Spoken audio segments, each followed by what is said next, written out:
I live on a private canal in Florida with my family. I'll keep the rest of my location private. Basically, it's a 15-minute ride out of the canal into the ocean. We have a couple jet skis and a boat, a 35-footer 2007 Proline Express. My dad's baby. He's the boat guy. The jet skis are for my sister and I. So there's 4 of us in the house. My mom, dad, sister, and I. I'm 23, she's 26. Nothing I say in the story will be me bragging at all. I'm just stating facts to help put the story into perspective. We have a few houses around the country. One in California, one in New York, and one in Florida. Our main house, I guess you could say, is our Florida house because that's where my sister and I grew up and went to school. It's in a gated community. Our parents are gone a lot of the time out of state, leaving the house to my sister and I and our dog. We have a nice house, and when we're alone, we sometimes have parties and large gatherings in the backyard because our house is the last house on the canal, and next to the house is a little marsh. The canal keeps going a little bit beyond the house, then cuts off in the marsh. So in one direction, we have complete privacy from any neighbors. One really hot day, my sister and I took our jet skis out. Like I said, it's a 15-minute ride out of the canal where it opens up into a bay. Then we either ride in the bay or sometimes take it under the bridge and out into the ocean. Sometimes the ocean will be too choppy though, so we usually ride in the bay depending on the tide. There's always a lot of boats hanging out in the bay area. After a while of riding around, we stopped in the middle of the bay to just chill out. Only minutes later, a medium-sized boat came over to us, and an older man driving it started making conversation with us.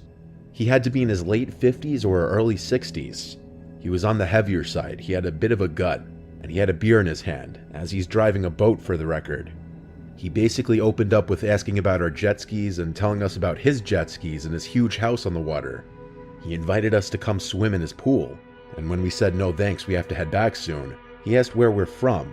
Like I said, I'm not bragging, but my sister and I are good looking, so we do get the occasional creepers talking to us. We were vague answering his question and just said from the area. My sister did the honors of turning her jet ski on first, indicating we were leaving. We waved goodbye in as friendly a way as possible and started riding around again.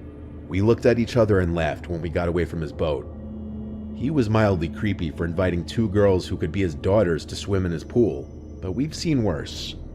Not long after, we decided to call it a day and bring the skis in. We idled through the canal, and we were about 80% of the way there.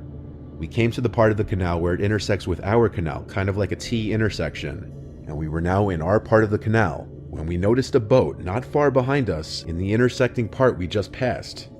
It looked like the boat of the man who stopped us before. He was just very slowly drifting forward, passing our canal. We didn't know if he followed us or if he lived down the intersecting canal, but we continued home and docked our jet skis. What happened next was where things got really weird. We were washing our jet skis, and we noticed the man's boat approaching our house in the canal. He stopped his boat right in front of our dock and started talking to us again with his creepy smile, complimenting our house and backyard. My sister came out and said what was on both of our minds. "Why did you follow us here? That's really creepy." He replied that he lives in the community as well and just wanted to check our canal out. I think he got the hint that we weren't comfortable and didn't want to talk to him. He turned his boat around in the marshy area and waved goodbye to us. Neither of us waved back. There's a certain point where you cut the friendly act when people are so outwardly creepy and weird. That was one of those times. We called our dad and told him about the creep. He wasn't happy with us for not getting the registration on his boat, which neither of us thought to do, sadly. Things didn't end there.